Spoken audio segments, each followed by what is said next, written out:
has to do their part and look to advance. All right, let's hop back into Champion Select, powered by Omen and HyperX, as the sides have swapped. Top on the red side this time, DK on the blue. The Renekton and the Rumble going to continue to be banned away from 369, with Gnar and Vi banned out by Top. Does Yone get through here? Please. Let's see if Top are going to be banning it out or not.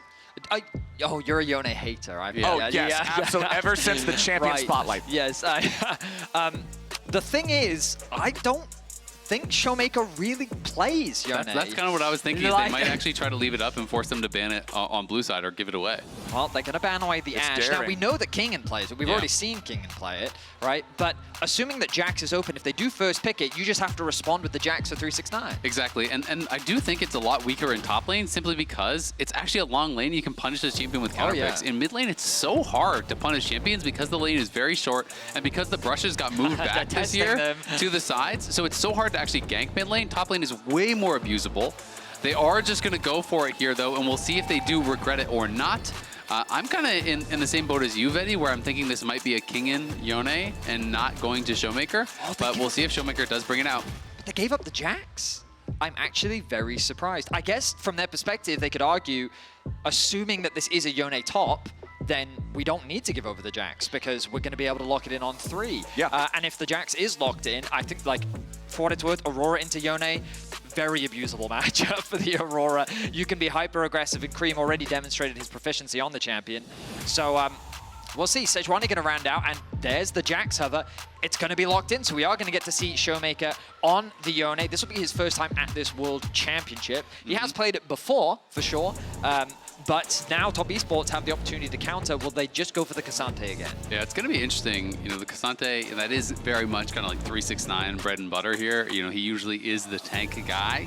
But the top side for DK is nasty this game. You have Sejuani, Yone, Jax. Like, that is really, really strong. And when you look over at the top 3v3, it's like, there's just no way. There's no 2v2 you win. There's no 3v3 you win up on the top side. So that is going to be a real point of power here for DK. And we'll see if they can get their early game going. Because, again, that has been the point of strength for them in this tournament. It's been later when they've suffered. I'm genuinely surprised that they didn't prioritize the Jax. I think that by locking it in, it would have given you an answer in the side lane. Because now, like,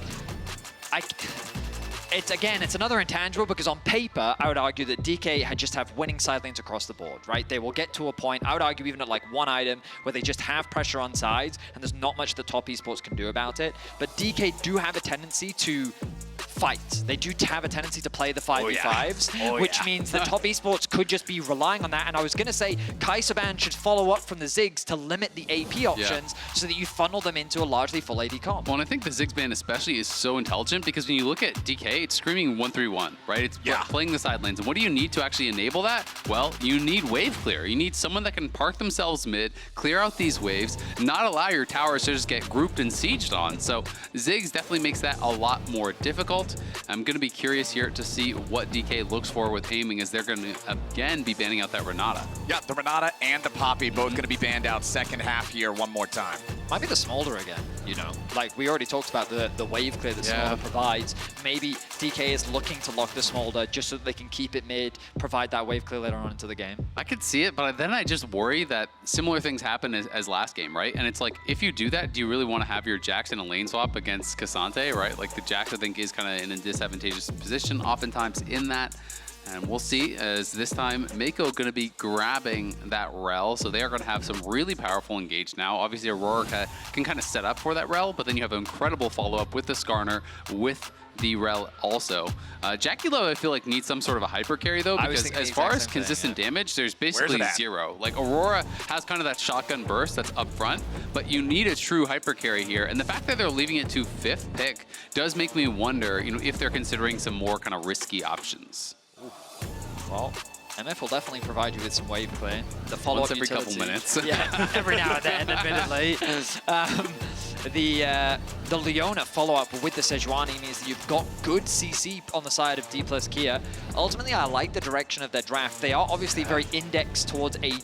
That's what I was going to say. Like, how worried are you about that? Because it's Ksante, Skarner, and Rell. Like, for sure. Everyone just stacks tabbies, and it becomes very problematic. Like, sure, then there's CC from Leona and Sejuani to maybe try to force you to build mercs, but it's like, if you're stacking armor, I'm really worried about that. I still just feel like, though, that Yone just doesn't care. I don't know.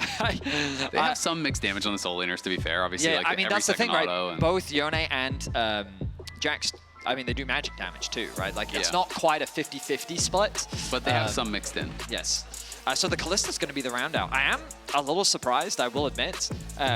When we were thinking hyper carry, like, I think Ashe would have actually been one of the better picks there in this situation, but I guess they want a champion that can deal with the fact that there's a lot of mobility on the side of DK, and JackeyLove can be very self-sufficient on the Kai'Sa. I was kind of expecting something like an Ezreal maybe, but I guess they want something that can get in the thick of things alongside the Aurora. And it does feel like, if you're looking at compositions, I think on one item, like, top kind of blows DK out of the water in team fights. So I think, you know, what I'm expecting from this top comp is they play for bot prio, they play for dragon stacking, and they try to force this team that wants to play through sides to come and 5v5 them before they're really ready to do so. Exactly. We were talking about the top side of the map for DK for the first half of this draft. So the answer then from Top Esports is, okay, we're playing for bottom side of the map. They did it last game to great effect, and if they can run it back here, they're in quarterfinals. And one of the things that, you know, about Aurora, people always think about Aurora diving deep and catching out the MF and things like that, but you can play in these kind of compositions when there's 4 melee that are all diving towards one target. You just use your ulti to peel, right? Like, you get into the situation where there's these 4 melee. I played a Volibear top game the other day. I was like, this sounds fun. I was playing against Aurora. It wasn't fun, let me tell you. Not very fun, my friend. All right, let's see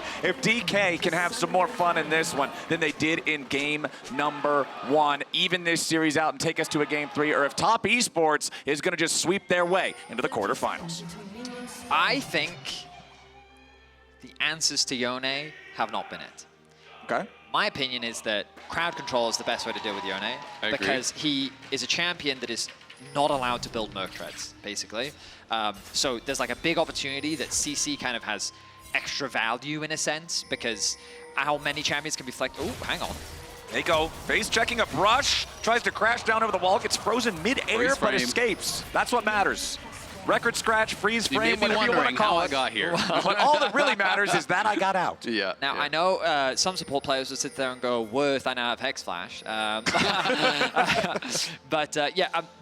The point that I was setting up for was I'm curious if this is enough crowd control to deal with the Yone. Because I agree with your point about how Aurora's ultimate can be an effective tool. I think that Rell, with a good engage, can make it annoying for Yone for sure. And then also Skarner's target focus can be crucial. So they definitely have resources to make life difficult for the Yone. But the truth is that so far at this World Championship, whether it be on side lane or team fights, this champion has been problematic. Yeah. And he always finds a way to have an impact. I mean, I fully agree with you, and that's kind of the same song I've been singing, is that CC is the answer, but I'm also of the opinion that it's not a good enough answer. And that's kind of the thing, is that it's like, at the highest level, there's so many ways to play around it for the Yone. You know, if you're thinking about like playing into a Rell or a Leona, you're like, oh, just stand on your AD carry, and then when he goes in, stun him. But then all of a sudden, Q3 knocks you up. The ulti then knocks you up. Like, there's all this CC. If you're standing too close to your AD to looking to peel, then you can get caught in that CC as well. The E can be used as a CC immunity when you're snapping back if you time that. You know, so there's all these little tools that pro players at the highest level have to be able to answer with CC. And so it can be really difficult to deal with the champion, even when you draft for these intelligent choices, which I agree, CC is kind of it. Now, we're seeing push be gained by DK in both top and bot lane, which is a little different from what we saw in the previous game, where the pressure was being put onto them, which means that this gives Lucid a little bit more agency and options in the other game. Not that I expect anything too creative in a Sejuani versus Skarner matchup. Immediate jump in. The Zenith blade from Moham is a mistake.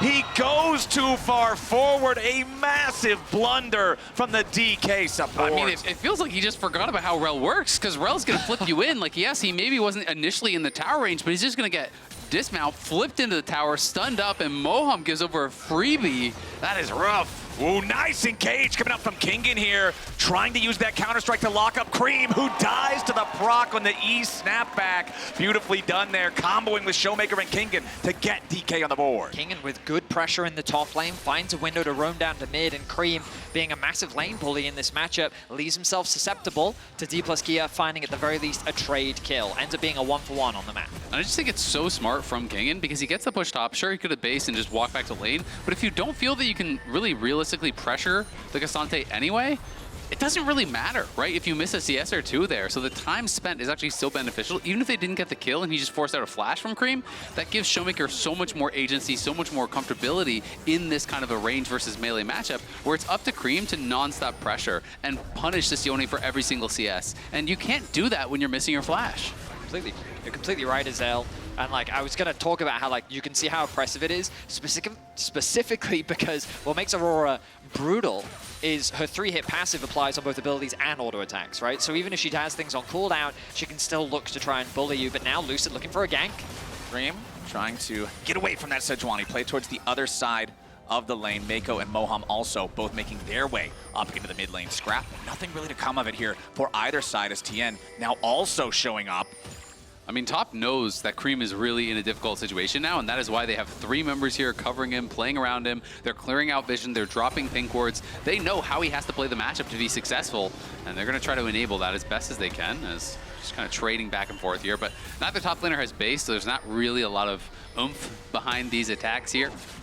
There's probably not going to be some for a while. I mean, the trading in general between these two, it's going to be a pretty even lane state, I feel like, unless somebody else gets involved or Jax commits the cardinal sin of getting too close to Ksante post level 6 near a turn. Forgetting how Ksante works. Yeah, one of those tough ones here in League of Legends. But honestly, a very, very even early game. 5 minutes in here, very close goal between the two squads. Now, we didn't see it, but the cleanse was burned from aiming in a little 2v2. Whoa. And look at that, Nice. the mind games from Meiko.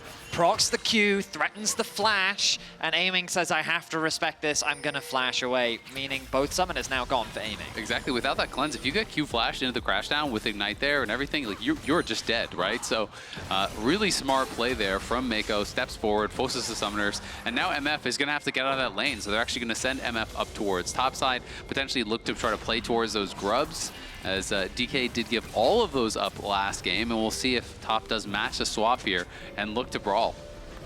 Ooh, Lucid. Nicely done there, stopping Creme's recall. And look at the wave. The wave is so screwed for Creme right now, but he doesn't have flash and he has no TP, so it's very difficult because that's actually stopping his recall to try to fight for grubs. So that alone may mean top can't actually contest. It's funny because if you were to just look at the bottom of your screen, the gold would be very similar to what we saw in Game 1, where the only advantage that Dplus Kia have in terms of gold was from that mid lane, and DK have done a great job of playing around ShowMaker to help him get through this laning phase, but now there's a brawl around the grubs. Top Esports would love to at least just smite one of these down, make sure that they can secure it. There it is, 1-to-1 on the first set of grubs, but DK has a 4-man unit ready to try to play here. Nice engage coming out. They go for the slam into the wall between worlds, finds multiple targets as ShowMaker now snaps back. A lot of pressure and damage onto JackeyLove, and he drops first in the fight. Tian finally gets a return kill here on a ShowMaker, but now he's in a little bit of trouble himself. Moham gets away with just 100 HP as Meiko is slowed down by the Sejuani, and Creme continues trying to find a little bit more damage. The weirding has some, but is it enough? They finally end up getting another 1-for-1 trade with a 2v2 here at the very end. Creme has more health, but he has no mana. Lucid trying to get away, and he has to flash to avoid the 3-hit passive. Creme coming up massive there for the team. Does arrive a little bit late, but got so much done as JackeyLove was focused down, didn't even get his summoners off, burst down very, very early, and you're starting to think maybe this could be a DK1 fight. Instead, Creme helps to turn it around. We can watch it one more time. I was thinking that aiming was going to be the one really vulnerable in this fight without the summoners, but it's actually JackeyLove that they land this targeting on here. They flash forward, look at this engage, and Lucid on the other side just finds him. Moham is there with the follow-up. ShowMaker comes in as well, and DK are able to burst down the Kalista. And now the fight becomes even more extended, so Tian's able to finally shut down ShowMaker. The problem is then Tian needs to run away. Moham is tanky enough with the W active. The top esports realize they need to disengage. And this is the slight overforce from DK because they sit there and think, oh, we can re-engage onto Tian. And they're able to get that kill, but then the re-engage comes back down onto aiming as well. I think the saving grace here for Lucid is that Creme literally runs out of mana. He is forced to flash away regardless, though, and it ends up being a 3-for-3 on either side. I mean, Creme was just sitting on the Haunting guys. He had no mana items whatsoever. So, you know, in that extended fight, yeah, you do have that ramping damage, but at the same time, he goes fully That is the cost of this type of build. Meiko clearing out the ward in the Pixel Brush as Tian makes his approach. There is the ultimate available for the Skarner. You always have the extra ability to tunnel through these walls, get some creative gank angles, but Lucid is hanging around here too. Could be a full-on 3v3. Tian tunneling through the wall and then immediately backs right back out. He's just digging his way through the wall, checking out, seeing what's happening on the top side of the map, realizes he does not want to unburrow and instead goes back to the safety of the river. 369 getting a bit of pressure onto the bot side of the map as Creme makes a quick base. I thought that he would have enough gold to actually get his item, but apparently not quite yet. We are, of course, only 9 minutes into the game. Dragon's still up. I mean, 8 kills in 9 minutes is pretty bloody. That fight in the topside river had a lot more bodies on the ground than a lot of those fights usually will. Yeah, absolutely. I mean, we had a kill in the bot lane 2v2 as well, plus a gank mid, you know, able to get a kill there. So it has been pretty action-packed thus far. DK trying to utilize this triple melee topside with the Sejuani. They know it's a real point of power for them.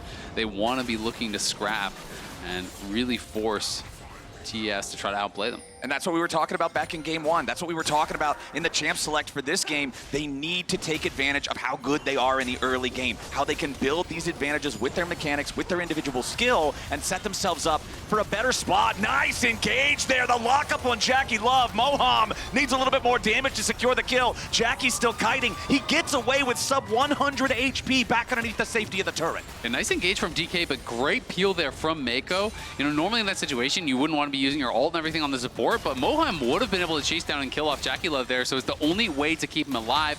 But still, good proactive stuff here from DK, just connecting on JackeyLove with the very edge of the bullet time. You're seeing the strength of getting that BF sword in the 2 versus 2, but 369, this is a kill angle. Yeah, he's going in, wants Kingen here, flash to follow, jumps right back in with a little bit of footwork, and the Intofo strikes, bury Kingen in a 1v1. 369 with a very valuable 1v1, finds the outplay.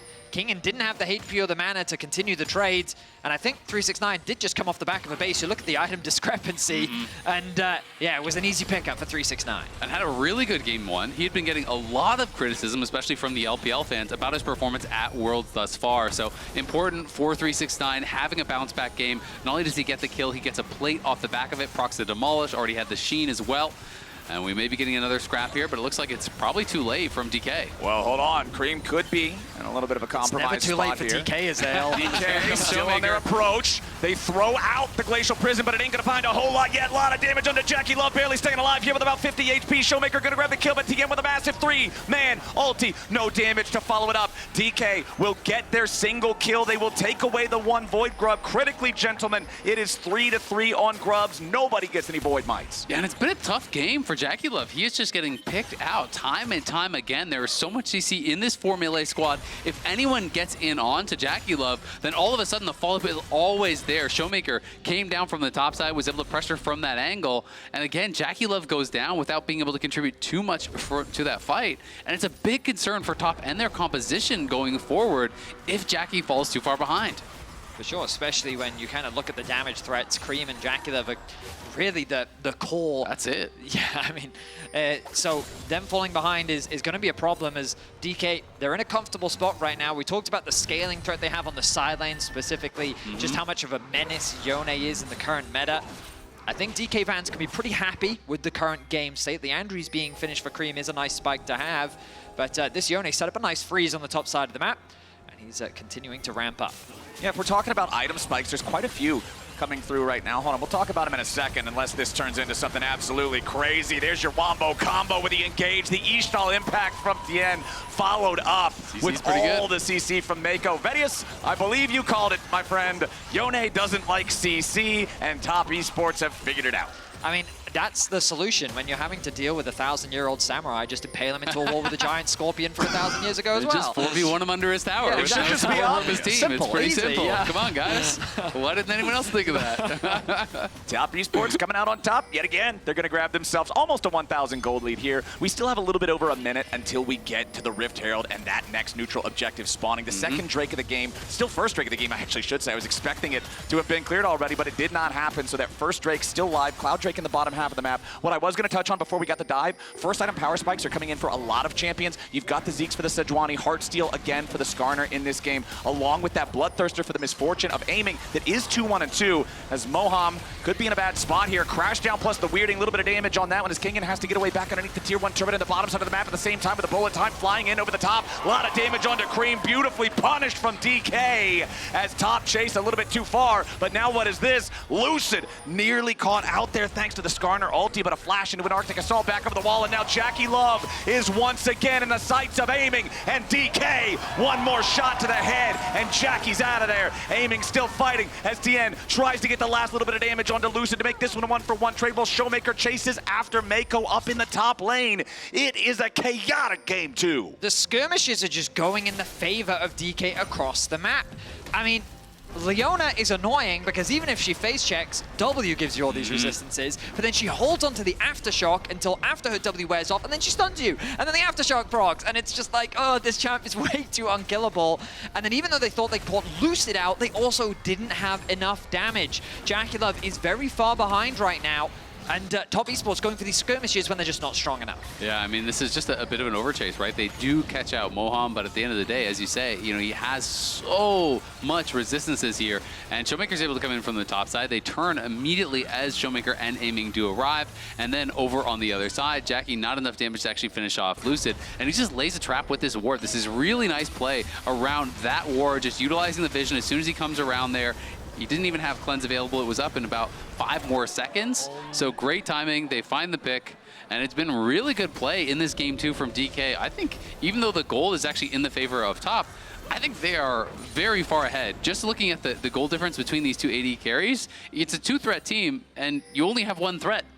Yeah, not a great sign for Top Esports with the current state of JackeyLove. As you can see, the Rift Herald is now on the map. MasterCard Lane Economy snapshot showing you, yeah, it's a huge advantage for aiming, but also a massive advantage for 369 in that top lane 1v1 that we haven't really seen a whole lot from after the solo kill. Now the Rift Herald is the target for Top Esports. Moham and Lucid walking up. Lucid wants to be able to challenge here for the flip, but he steals it away. Beautifully done with a bullet time in over the top. It's not going to find a whole lot of damage as ShowMaker tries to jump in. He resets his position and gets back away, but Lucid's going to be killed up first as Creme tries to disengage. Kingen in the middle of everybody with a counter-strike, but he ain't going to find a lot. 369 is on the hunt as Moham and Kingen try to get out. Tian still chasing. Moham's about to drop. DK lose 2 men. Yes, they might have stolen away the Herald. They do end up being able to pick it up thanks to ShowMaker.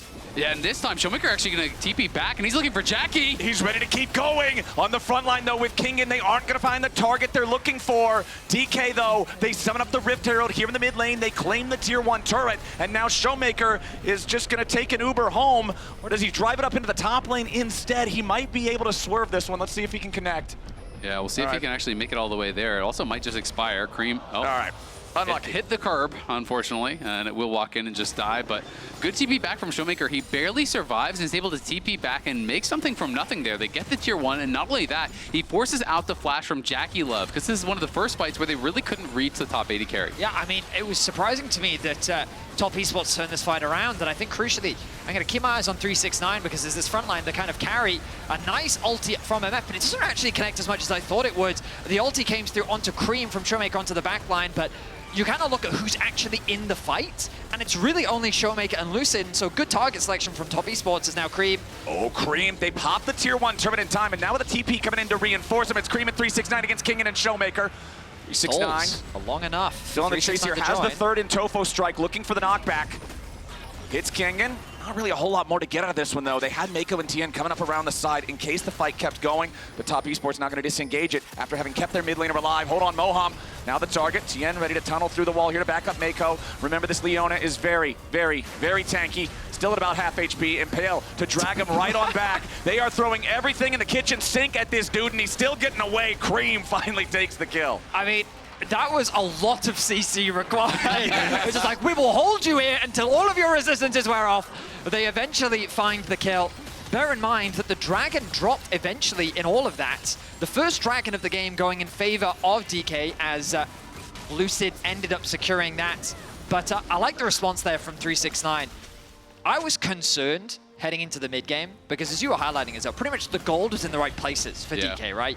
Your ShowMaker's in a good spot, aiming is really far ahead, and you think coming into these mid-game fights, as long as these carries are strong, then it doesn't really matter. But 369's presence is very much there in the team fights. This unmovable wall that is just being obnoxious and buying peel and time for JackeyLove, I think is crucial. And that TP into top lane, keeping Creme alive, is just another example of that. And the itemization is exactly what we were expecting from 369 as well. You can see the Thornmail just now being completed alongside the Iceborne Gauntlet and the plated steel caps. Yes, you have the mixed damage from Jax and Yone, but it's still massively favoring physical damage overall, and this guy is just built to endure that. Yeah, and it's so many auto attacks, you know, between these champions, right? And Tabby's are just going to be able to straight reduce that. You can see the armor is starting to get stacked up here by Tian. Did have to give some respect over to the amount of CC, obviously, that there is. Sejuani, Leona, Jax, there's a ton of CC there. So yes, Merc Treads are still obviously, you know, pretty strong, but I wouldn't be surprised to see him go into something like a Frozen Heart next or a Randuin's, and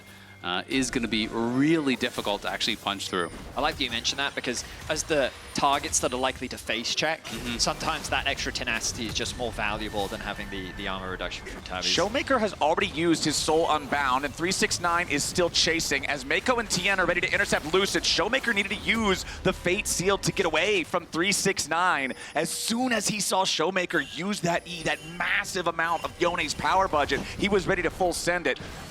It's reminding me watching Ksante versus Yone, just like, I was you before you were you, okay?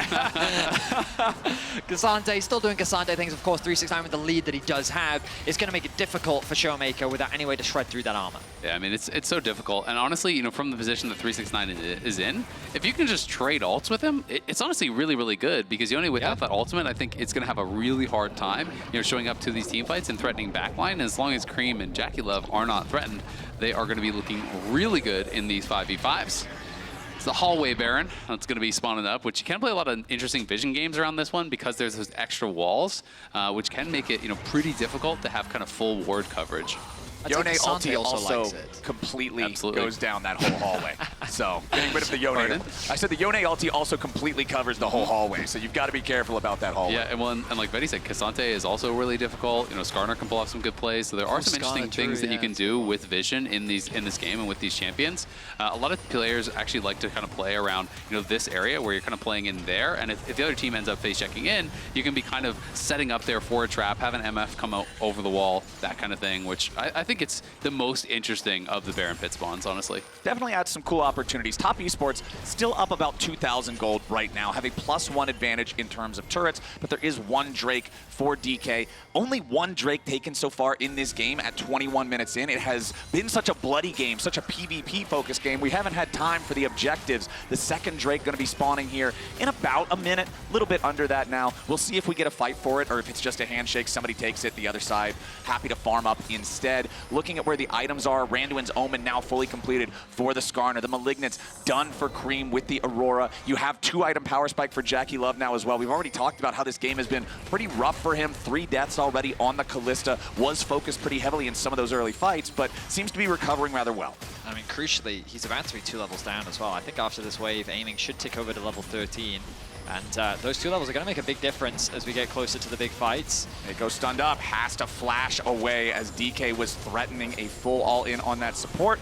With the Dragon about to spawn, it would have been a guaranteed objective over to DK. I do wonder if Top Esports feel strong enough to fight right now.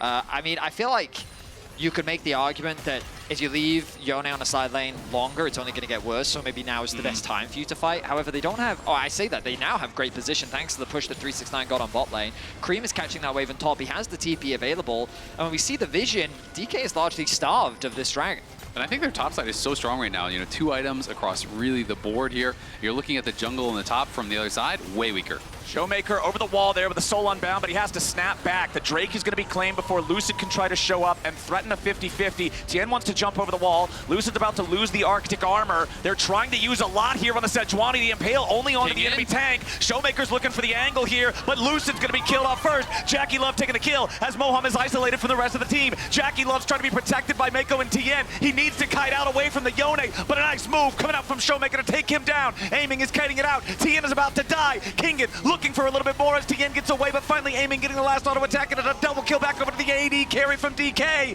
but he's the only one left standing. 7 dead bodies on Summoner's Rift, and Top Esports comes out +1. It's an absolute bloodbath by the red buff. The follow-up fight there was massive as Top was feeling really confident to chase in. Kingen, though, made this a very difficult fight. He had a very good angle, as we'll go later into this. Obviously, Top is able to secure. Then we're going to see Top looking to actually force this. And I'll draw your eyes down towards this Jax. He's going to come around from below here and look to get onto JackeyLove. And JackeyLove very early on is going to have to actually flash over the wall into the pit as Moham and Kingen put that pressure on. JackeyLove, though, did a good job getting damage over the wall. And you can see that they make a full call to try to jump into that red buff pit and peel for him. Tian flashes over the wall. Meiko's ulted over the wall. Creme is there peeling. Everyone is trying to peel for this AD carry. And then aiming, nice use of the ultimate with the flash there as well. Unfortunately, it kind of cuts him off. If he'd ultied across the red pit, I wonder how much damage that would have done, but he made the decision to instead shut down Creme to eliminate that threat. Lucid could be in a compromised spot here, but he has enough time to get away before the rest of Top Esports show up. And it looks like Top is starting up the Baron. This they want is to force TP from Kingen. A little dicey, yeah. They want Kingen's attention here. There is vision in that hallway near the Baron pit. Lucid is around. There's the TP. Top Esports now turning for the fight. Lucid's going to be the focus here at the start, taking a lot of the damage between worlds, ready to drop and try to keep DK in place, but Kingen has already killed JackeyLove. He'll be traded back. Lucid is very low. He's already going to be killed now as 369 goes on a killing spree. Over the wall he goes to bring back another one on DK's side. A double kill for the Ksante as he tries to get away, but ShowMaker is making plays on Top Esports. DK is ready here in his second game. Top Esports skipped too many steps. There was too much vision and angles for DK to approach from, and Kingen with a fantastic TP flank is able to come in from behind. And look, they're TPing back in. They're going to start this Baron off. Yeah, I mean, they wanted the TP, and damn, did they get it. Kingen came in and just killed JackeyLove off for free to start the fight, and now it's Creme versus 3 to try to stop the Baron. Creme even flashing over the wall there to escape ShowMaker's Yone. Top Esports draft hubris is being punished. ShowMaker is showing them this Yone and why you do not let it through. They are focusing JackeyLove so well. Kingen on the Jax, always looking to isolate him, always looking to beat him down, and DK have earned themselves a Baron.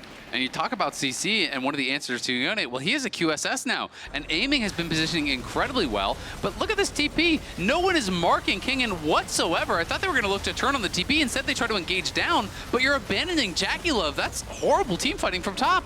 And Top Esports, they really funnel onto the front line. Moham and Lucid are the ones tanking up so much of the initial burst. And watch aiming. But the moment that you lose, JackeyLove, like so much of your damage disappears, and it becomes easy cleanup as aiming.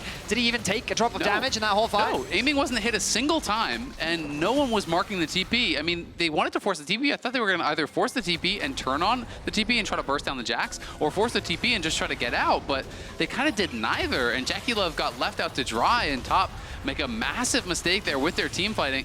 And that does give DK a really strong in to potentially win this game. Look at the carries, look at mid, look at bot. It's a 2-threat team, and they're down a combined 3.4, 3.5K gold just in those 2 roles.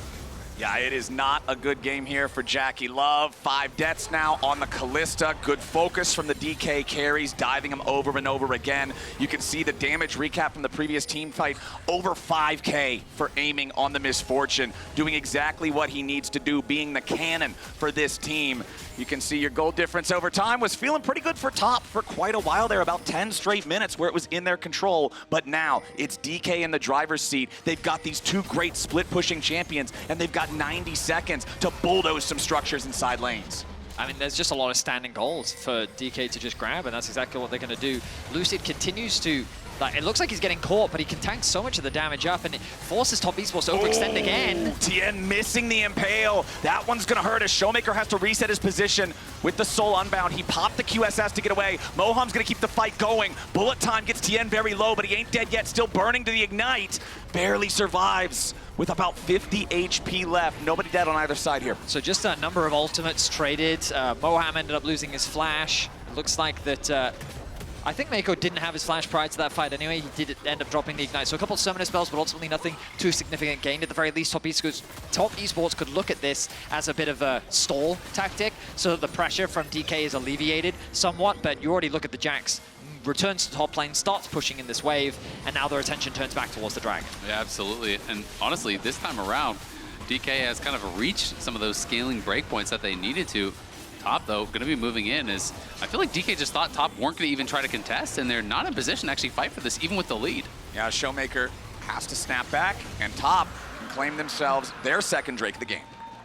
Okay, so we kind of get close now to the 30-minute mark. It's unlikely that DK can do much more off the back of this Baron, so we're looking at another big fight. You talked about those item spikes, Azael, and ultimately that's what we're playing for now. Where there's a window of about 3 minutes, both sides are going to be looking to catch as many waves, kill jungle camps, get as much golden experience as possible, ready for this upcoming fight. But I want to draw your attention to levels. Like, levels are very valuable sources of damage. Yeah. And aiming has nearly a 3-level lead. It's about 2 levels, but yeah, he's going to tick over to 16, and crucially, that's 3 points in the ultimate as well. So aside from the fact that he has 3 items completed with a pickaxe on top of that, he also has all of these level advantages, which, I mean, he's the same level as 369. And so the levels alone, I think, already make things difficult for top esports, but there are certain breakpoints as well in the sense that ShowMaker now becomes a lot harder to kill. Azael's already highlighted the things like the QSS. Jax is at a point where there's no way Kalista can do anything against this Jax. Yeah. And while the Terminus has now been completed for JackeyLove, the question is it enough? On paper, I would say no, but that's kind of what you're hoping for. And I mean, it's one of these things where the big advantages for top really were in top lane and jungle, right? But these kind of like bruiser tanks, your damage falls off heavily as you get later on into the game. You know, just your base damages is really what carries you because you're not building damage items. So in those early skirmishes, you really can be a massive threat, but you can't depend on 369 and Tian to be able to carry the damage in a fight later on. And ShowMaker has the QSS, he has a giant spelt on top, he's got some HP with the Strikebreaker. Like, this is not someone easy to burst down. Yeah, Creme. Talking about easy to burst down, though, Aurora does not want to get any closer to this Jax. Lucid coming in to back Kingen up, throws out the Glacial Prison, but Creme just a hop, skip, and a jump away from death. He'll survive for now. Top are looking to collapse potentially here. We'll see if they can chase anyone down. Doesn't look like it, but 2 ultis invested. Fortunately, 1 minute and 15 until the next Baron, so that shouldn't cost DK too much. But funnily enough, I was just thinking to myself, okay, obviously it looks doom and gloom for top esports, so what ways do they come back? And I was going to say, I think they should be trying to look for picks on side, because that's what DK is leveraging right now. They have a Yone pushing bot, they have a Jax pushing top. Maybe you need to leverage Skarner's ability to go through walls to maybe catch someone off on a side lane, especially when there's nothing that really DK could cross-map for. But then it's DK to actually initiate the pick on the top lane. And I think my biggest concern, like normally I would fully agree with you, but I just don't even know, like, do you have enough damage with Skarner plus Creme or Skarner plus 369 to actually kill off ShowMaker or Kingen before they kind of just run away, right? Like, at this point in the game, it is really tough. Aurora is so front-loaded in your damage, and now there's, you know, MR on both these soul laners. There's a lot of HP on both these soul laners, and it's going to be really, really tough. They need to have that perfect fight where JackeyLove somehow is having a big effect, and they're looking for aiming. Yeah, they want this misfortune if they can get him. Aiming slowed down, but the Impale has already missed. 369, one of the pincer attack, but it's Kingen coming around from the side now as JackeyLove is immediately locked up, but he's trying to kite it out to get away in time. Kingen down to 1/3 HP, but ShowMaker's into the back line with a Fate Seal. Jackie's still under pressure. ShowMaker snapping back. Top esports with an HP advantage, but nobody dead on either side. Third and Tofo strike comes out. 369 looking to keep the chase going.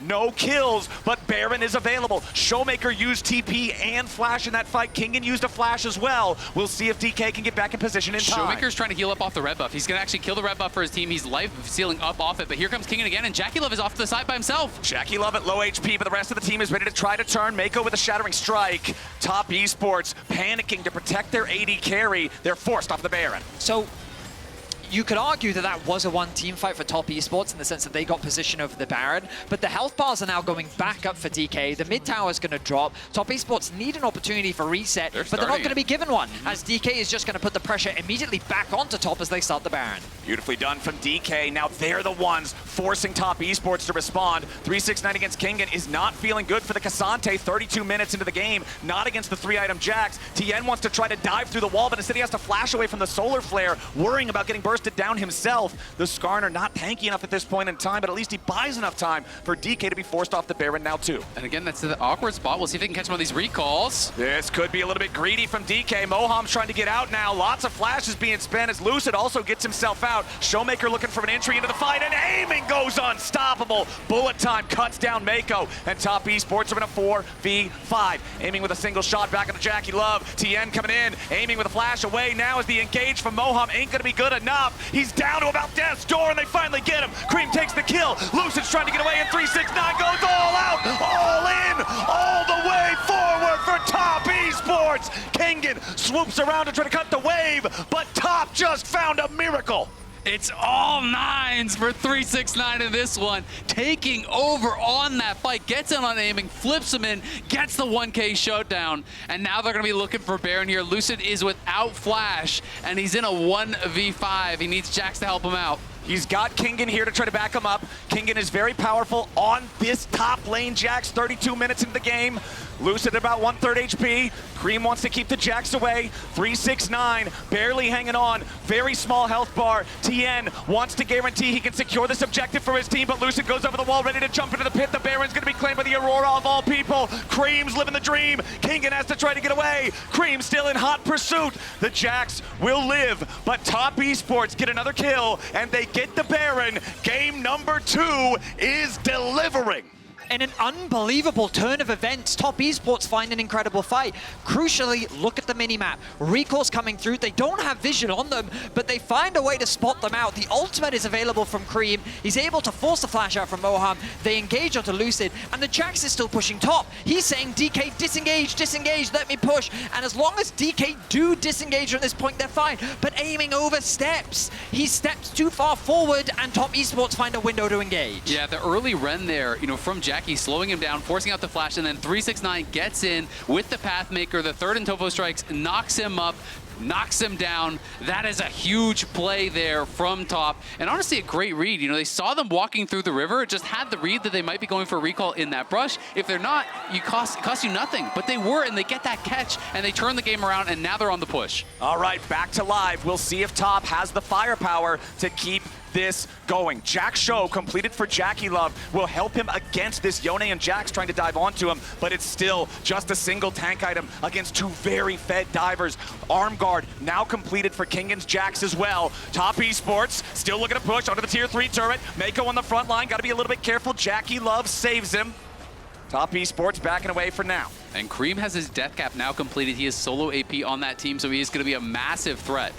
Okay, tier 3 turret, just about dead here in the bottom lane. Just about dead over in the mid lane as well. Lucid's gonna be dragged back by the Impale. Creme goes between worlds, and Lucid is down. King into the back, trying to cause some disruption, but he's gonna be hurt next. Moham about to drop. 369 here on the front line. Needs a little bit more damage, and again, the Ksante will not stop. Kingen's on the run. Top Esports looked like they had no shot left, and now they are pushing into the DK base. ShowMaker, Kingen, and aiming all still alive. Top with all 5 men still ready to go, but they gotta be careful with some low health bars. ShowMaker goes in for a fate sealed. Big bullet time of the 369. Creme has already killed ShowMaker. Aiming is about to be caught. Kingen jumps into a 1v4, but he will not find his hero's moment. An ace for JackeyLove and a sweep for Top Esports. DK tried, and they could not do it.